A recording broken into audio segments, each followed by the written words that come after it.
Olha só, ontem, quando me falaram que nós teríamos essa conversa aqui, eu sinceramente me senti surpreendido pelo fato de a OAB ter uma comissão de direito desportivo específico para esse assunto. Porque aqui a gente já tratou de várias questões que são muito comuns, né? Questões previdenciárias, questões trabalhistas e por aí afora. Agora, o que faz a Comissão de Direito Desportivo da OAB, Gabriel? Cacá, quero primeiramente agradecer pelo convite. É um grande prazer estar aqui e é muito bom falar sobre direito desportivo na Band News FM Vitória. Vamos lá. A Comissão de Direito Desportivo, ela foca muito em trabalhos essenciais sobre o direito envolvido ao esporte. Então, nós temos questões aqui envolvendo os atletas, a legislação relacionada a esses atletas, como ela é aplicada, como não é, a indústria do esporte, que é uma coisa extremamente importante.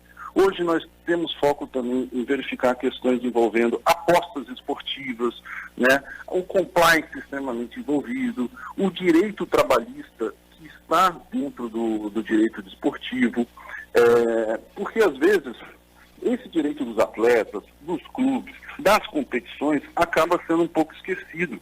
Eu gostaria até de fazer uma reflexão aqui, que a nossa Constituição Federal prevê no seu artigo 217 que o direito desportivo, ele é essencial para a sociedade. É um direito que a sociedade precisa ter, por vários motivos, porque ele tem um cunho social, porque ele não é só focado em atividades de alto rendimento, que são esses atletas que a gente vê no futebol, naturalmente, atletas que estão hoje, por exemplo, disputando as Olimpíadas, mas também com relação àqueles atletas de formação e educação, que são os atletas amadores, os atletas que vão começar a carreira, né, que são os atletas formais e não formais.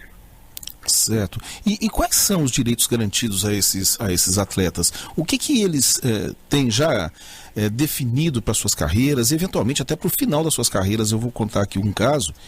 Eu conheci um ex-jogador de futebol.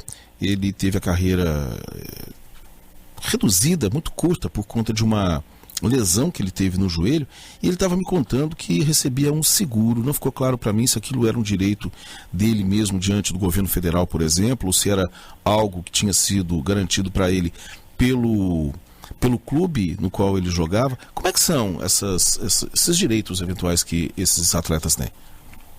Olha, Cacá, nós temos hoje em vigor no Brasil a Lei Pelé, né?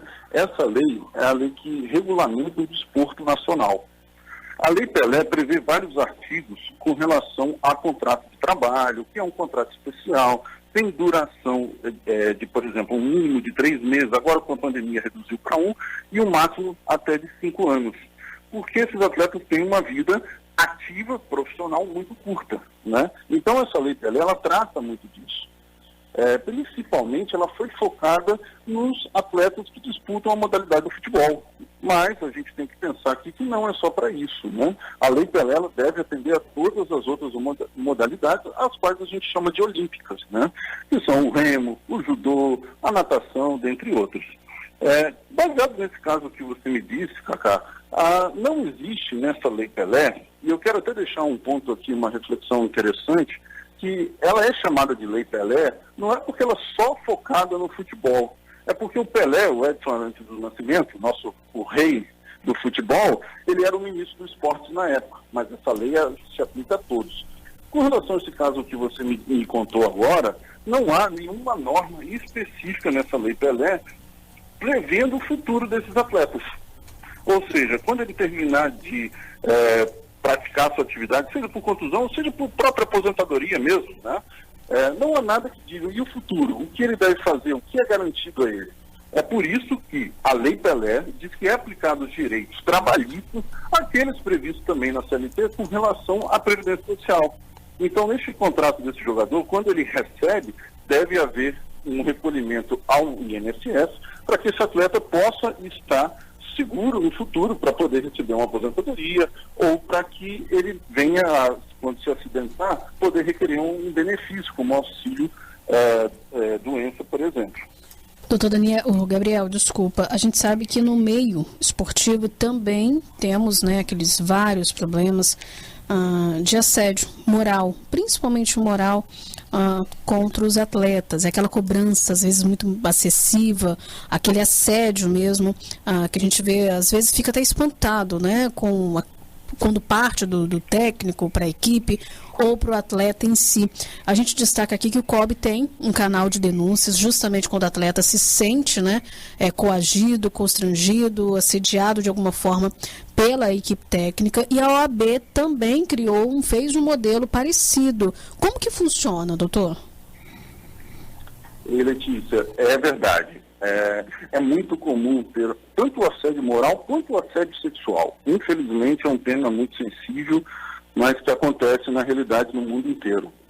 E a questão do assédio moral, nós identificamos a cada momento que existe uma pressão excessiva ao atleta, um tratamento grosseiro, né? E isso não é permissivo mais. Principalmente no mundo de hoje, nós não podemos aceitar esse tipo de coisa, principalmente com relação ao assédio sexual. Isso é inadmissível e a gente tem que proteger todas as pessoas envolvidas, principalmente as crianças que estão nesse meio. E um dos nossos interesses da Comissão de Direito Esportivo foi justamente criar um canal. É a única OAB do Brasil que criou esse canal, um canal específico para ajudar aqueles atletas a denunciarem, porque denunciar é muito difícil. As pessoas se sentem envergonhadas, se sentem constrangidas. Então nós criamos um canal de denúncias que é por e-mail, que é o denunciasnoesporte@oabs.org.br, aonde o atleta ou uma parte, um terceiro envolvido que viu uma situação, relata o fato e com total sigilo, e isso é muito importante, total sigilo, nós vamos identificar a situação, vamos fazer uma análise prévia, entender se aquele fato está acontecendo ou não, e aí destinar as autoridades competentes para que possam fazer aí a total investigação, até porque a gente não pode ultrapassar as competências, né? É isso aí. Eu só queria saber em relação a gente falou muito aqui sobre os direitos dos atletas, sobre essa relação que existe entre a legislação e a atuação deles. Agora, como é que é a relação dos advogados com a OAB? A comissão, imagino, ela deva fazer algum trabalho para orientar os próprios advogados no sentido de dar a eles ferramentas para eventualmente defender seus clientes, defender os direitos de seus clientes. Como é que isso acontece? São cursos? Como ocorre, hein? Sem dúvida, Cacá. Uma das nossas metas aqui é orientar, informar e qualificar o advogado.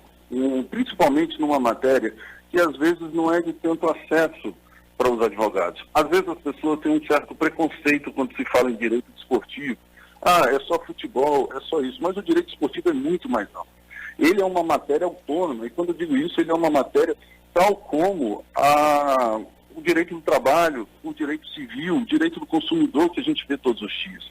E, inclusive, nós entendemos que este é um mercado que aquele advogado que entende que não conseguiu inserir-se no mercado como do direito do trabalho, ele pode vir para o mercado do direito do trabalho, ele está aberto para isso. E o Espírito Santo, ele é um canal aberto para que tenha grandes oportunidades no direito esportivo. Posso citar aqui, por exemplo, a indústria do esporte.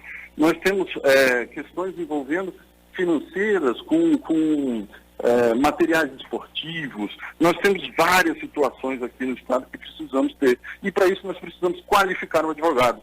E desde o início da nossa gestão, à frente da Comissão de Direito Esportivo, nós trabalhamos de tudo para trazer cursos, tentar fazer de tudo para qualificar esse advogado. E eu digo mais, Cacá, inclusive nós criamos um Tribunal de Justiça Desportiva Unificado, que está previsto naquele artigo 217 que eu falei aqui no início da nossa conversa.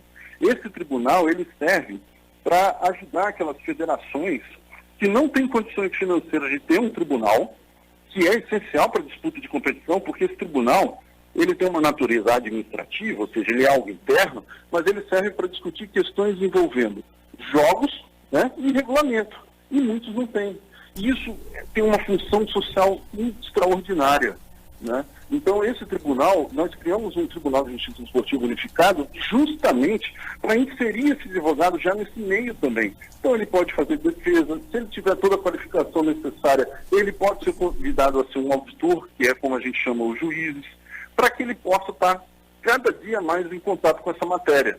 Então, o direito desportivo, que é um dos cuidados que a gente sempre teve aqui no início da nossa gestão, ele não só está falando de competição, ele é muito além disso. O direito desportivo pensa no direito da família desses atletas, porque um atleta que não tem uma estrutura boa em casa, ele não consegue desempenhar suas atividades direito. Ele pensa no direito do trabalho dele para dar uma melhor condição de contrato, justamente porque a carreira dele é curta. Ele pensa também no direito previdenciário dele para o futuro. Regras de compliance para clubes, por exemplo, para que a gente veja gestões boas de clubes, gestões que funcionem, né? Então é muito amplo o direito desportivo. E outra coisa que é bem importante que a gente deve ficar atento é a questão do clube empresa, que foi agora aprovado no Senado e é uma questão importante, porque o Espírito Santo é um grande mercado para se ter clubes e empresas. É isso aí, muito obrigado. Nós conversamos com Gabriel de Carvalho Costa, que é presidente da Comissão de Direito Esportivo da Ordem dos Advogados do Brasil, Seção Espírito Santo. Muito obrigado, Gabriel. Bom trabalho, bom dia. Obrigado para você também. Até a próxima.